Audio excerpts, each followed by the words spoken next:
pemirsa, kita akan lanjutkan perbincangan dan juga sudah bergabung dengan kita Bang Aris Merdeka Sirait, tentunya Ketua Komnas Perlindungan Anak. Selamat malam Bang Aris. Selamat malam Mbak, selamat malam. Baik, Bang Aris, ini saya baca dari list yang dikeluarkan ini seakan harapannya terwujud. Itu yang dikatakan oleh Bang Aris dan juga Komnas Perlindungan Anak. Mungkin bisa diberikan pandangan ataupun pendapatnya mengenai keluarnya hukuman kebiri kimia ini. Ya, saya kira ini saya tidak berlebihan ya, mengingat angka kekerasan, kejahatan terhadap anak itu terus meningkat dari tahun ke tahun. Lalu kemudian pidana-pidana yang ditetapkan dari peristiwa-peristiwa kejahatan itu tidak membuat efek jerah. Nah, kemudian Komnas Perlindungan Anak bersama dengan para pegiat perlindungan anak itu menyimpulkan bahwa telah terjadi kejahatan kemanusiaan. Maka lahirlah Undang-Undang 17 tahun 2016 tentang perubahan kedua atas Undang-Undang nomor 2 tahun 2002 tentang perlindungan anak, menegaskan bahwa perlu ada penegakan hukum yang jelas bagi anak-anak korban. Nah, oleh karena itu kita melihat dalam perspektif perlindungan anak ketika ditandatanganinya PP nomor 70 tahun 2020, saya menyambut baik bersama dengan 289 lembaga perlindungan anak se-Nusantara dengan ditandatangani tata cara pelaksanaan dari hukuman tambahan kebiri lewat suntik kimia dan pemasangan alat elektronik untuk pemantauan kepada para predator kejahatan seksual.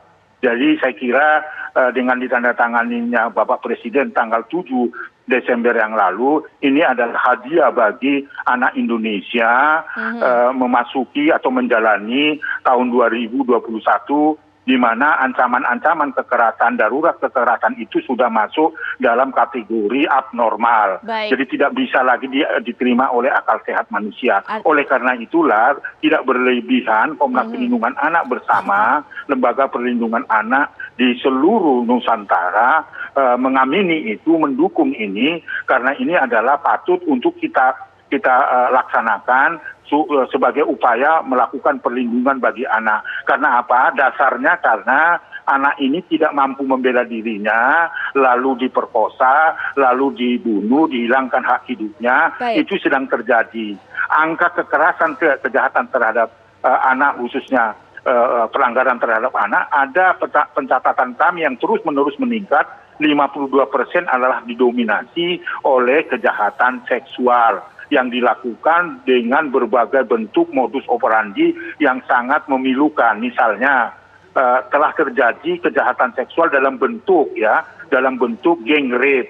Padahal geng rape itu hanya terjadi pada negara-negara yang sedang dalam keadaan kacau, perang dan sebagainya. Tetapi di negeri ini yang sangat religius, geng rape itu terjadi. Itu latar belakang yang pertama. Sehingga angkanya terus meningkat. Dan kejahatan-kejahatan seksualnya itu juga sudah di luar akal sehat manusia, kami sebut namanya abnormal. Baik. Karena apa? Seorang anak yang tidak mampu membela dirinya, lalu dia diperkosa secara bersama-sama, mengalami serangan kejahatan seksual, mengakibatkan anak sampai meninggal dunia, hilang keingatan, lalu kemudian hak-hak reproduksinya juga terlanggar dan rusak dan sebagainya. Yeah. Itu loh latar belakangnya dalam perspektif perlindungan anak. Mari kita uji coba PP 70 2020 efektif atau tidak efektif. Nah, sekarang kan nggak bisa katakan itu efektif dengan hukuman tambahan, kita belum laksanakan gitu. Baik. Walaupun ada bandingan dari negara-negara lain seperti Korea, Jepang, dan negara-negara Asia lainnya. Sekali lagi Komnas Perlindungan Anak dari markas Lembaga Perlindungan Anak di Deli Serdang menyatakan secara bersama-sama setuju dan mendukung Perpu nomor 70 tahun 2020 untuk segera dilaksanakan para penegak hukum. Baik Bang Aris, Pak Kudri, Bang Aris sudah katakan tadi apa pendapatnya, menilai efektivitas untuk kita butuh waktu untuk sampai diterapkan. Tapi melihat ini tepatkah untuk bisa memberikan efek jerah, Pak Kudri? Jadi saya kira perdebatan setuju atau tidak setuju sudah lewat ya. Ini sekarang kita sudah melaksanakan. Bahkan sudah 4 tahun kita menunggu pelaksanaan Undang-Undang 17 tahun 2016 itu, karena ada suatu putusan hakim yang memutuskan untuk putusan kimia kebiri, tapi tidak bisa dilaksanakan karena belum ada peraturan pelaksanaannya, peraturan pemerintah. Jadi ini saya kira untuk memberikan kepastian hukum. Saya kira mesti dipahami bahwa hukuman kimia kebiri ini bukan saja untuk memberikan efek jera kepada perbuatan kejahatan yang masa lalu, bukan, tetapi memberikan perlindungan kepada anak-anak yang belum ini kan, karena pelaku ini diduga ya bisa berbuat lagi, diulang lagi. Ya. Jadi untuk mencegahnya supaya jangan ada terjadi korban, ya itu diberikan kimia kebiri dan dipasang alat pendeteksi elektronik. Ya, supaya bisa dipantau ya pelaku ini jangan melakukan perbuatan ini. Dan satu lagi menurut PP dan menurut undang-undang dan PP-nya, dan diumumkan secara luas bahwa ini pelakunya loh, hati-hati terhadap orang ini gitu. Jadi ini kita memberikan perlindungan terhadap anak-anak yang belum jadi korban. Ya, jadi ini kalau misalnya ini kan kita mengikuti konvensi Beijing. Saya kira ini Pak Aris Merdeka Sirait paham sekali mengenai konvensi Beijing ini ya, untuk melindungi anak-anak yang trauma yang dilakukan terhadap kekerasan seksual.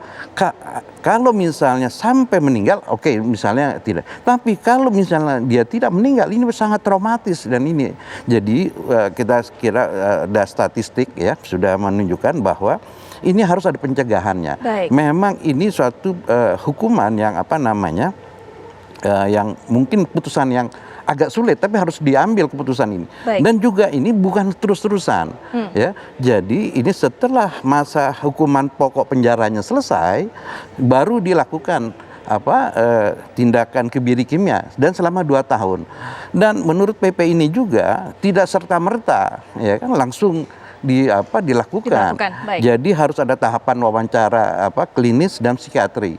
Apakah memang secara klinis dan psikiatri ini si pelaku ini sudah bisa layak ya? Dan kasih waktu 6 bulan.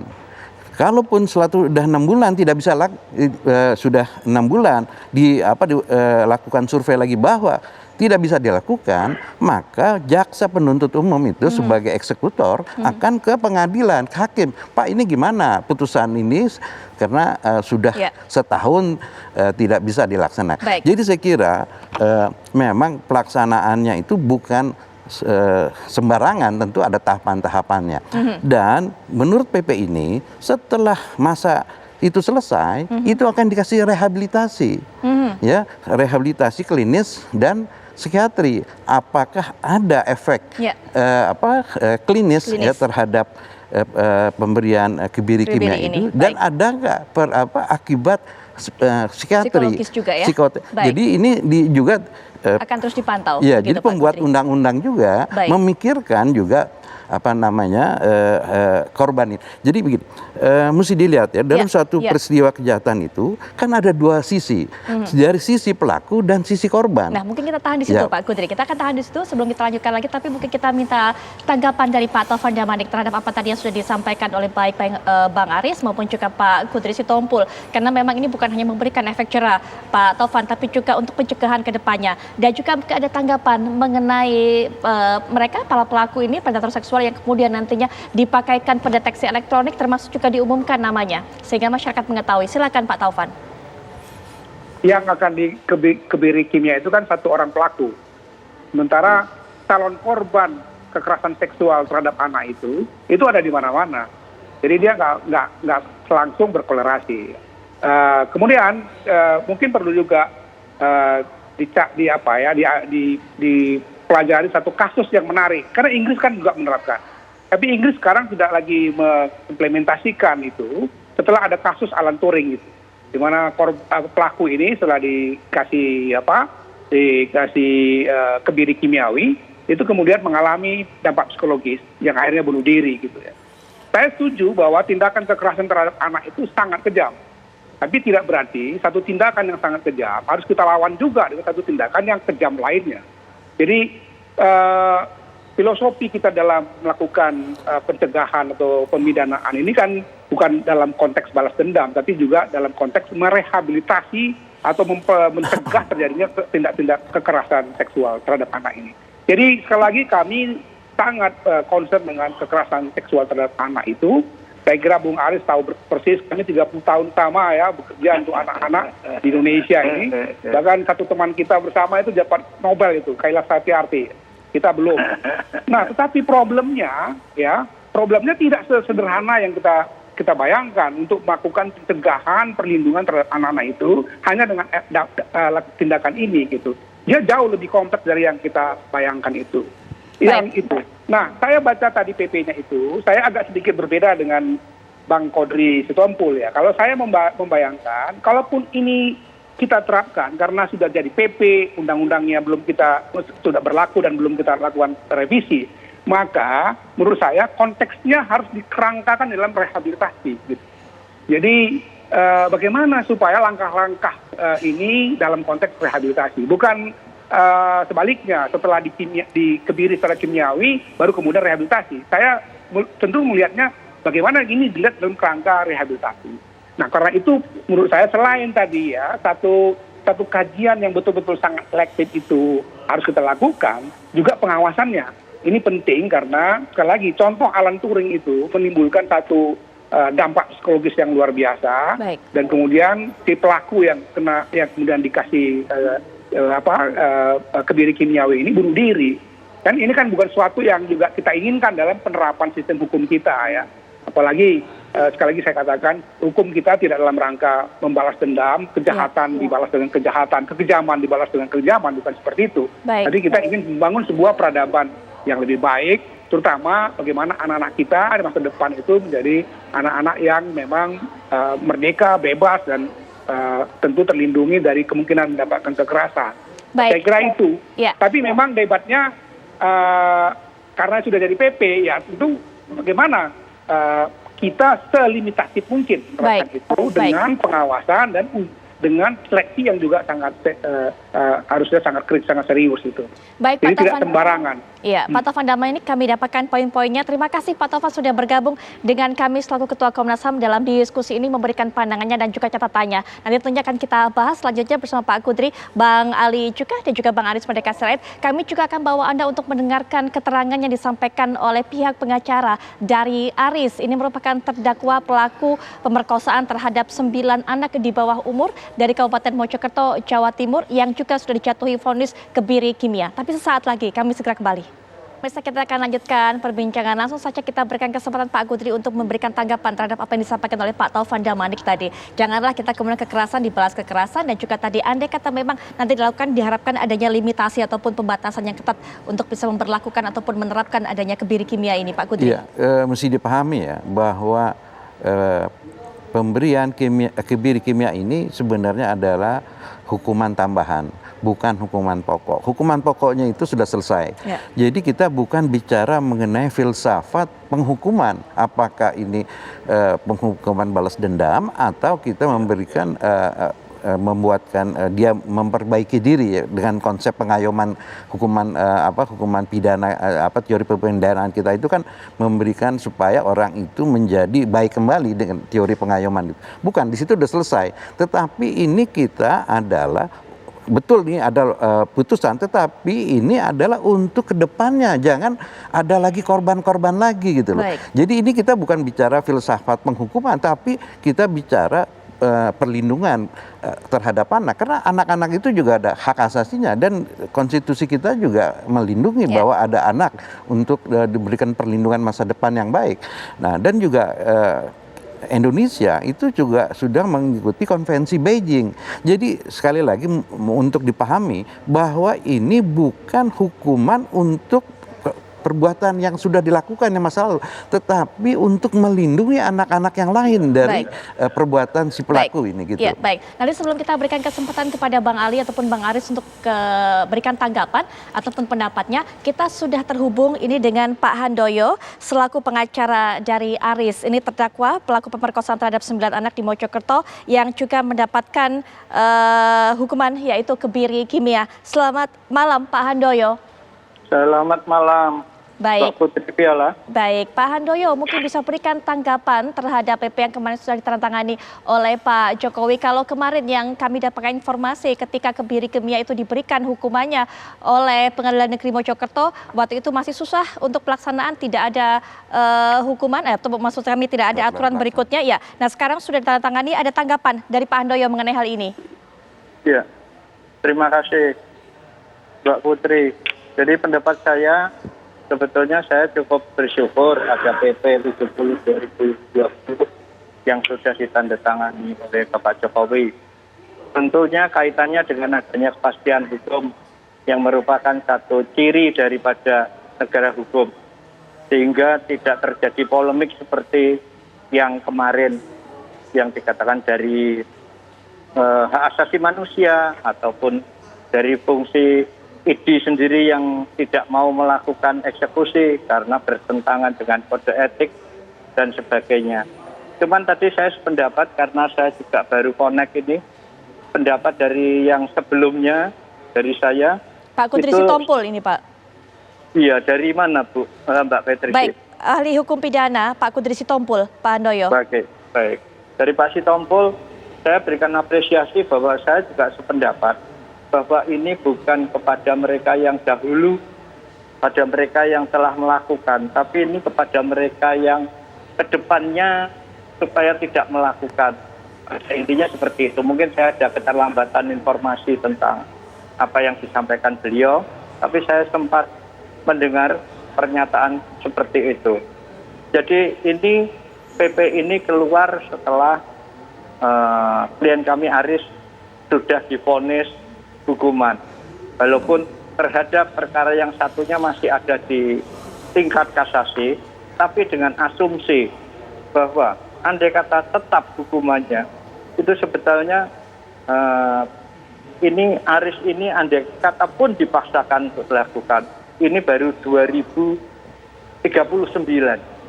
Ya, jadi hukuman pelaksanaan kebiri itu dilakukan setelah hukuman pokok dijalankan. Walaupun persiapannya bisa dikatakan sesuai dengan pasal 6 dari PP tersebut, itu 9 bulan, paling lambat 9 bulan sebelum terdakwa yang akan dilakukan kebiri itu akan keluar. Sehingga setelah keluar dia bisa dilakukan tindakan kebiri kimia. Itu pun melalui 3 tahap, yaitu penilaian klinis, kesimpulan dan lain-lain. Baik, terakhir kita minta tanggapan penutup juga dari Bang Ali dan juga Bang Aris. Mungkin Bang Aris terlebih dahulu.